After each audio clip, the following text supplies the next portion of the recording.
So an understanding that the ecosystem of homes now is very, very different to what it was even 10 years ago. And the way in which we're prepared to live and happy to live and want to live is much more complex than it was. Previously, we were looking at home ownership, or for those who couldn't afford home ownership, we were looking at social housing. And now we've got this whole range, maybe more of a European model, say, but a whole range of ways in which we want to live.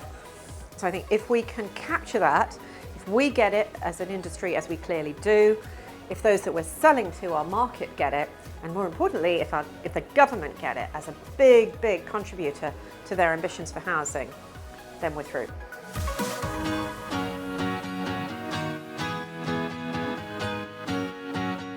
I'm really optimistic about how this government is approaching the objectives that it wants to achieve. So it has its missions, and they're very, very clear, and they're really driving through on those, and they're focusing very clearly on those, and they're very open-minded. They're coming out to the industry, to the private sector, and they're asking us, what is it we need to do? We need to listen to you in order to make this happen.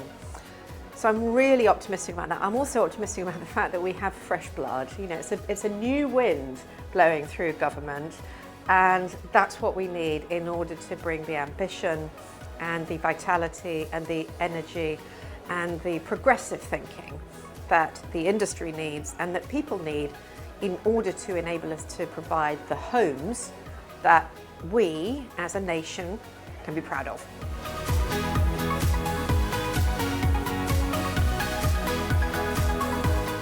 I think that the grant funding that the last government made available, the Levelling Up and the Towns Fund and these funds, they all played a really important part in revitalising places, and that included building homes, and not just in our major cities, but looking at what could be created in places beyond the major cities, so Wolverhampton and Dudley and so on.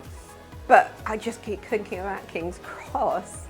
So I remember that whole area so well as a child, driving through, and you know, it was just not somewhere you'd want to live, but more importantly, you didn't really want anyone to live right there.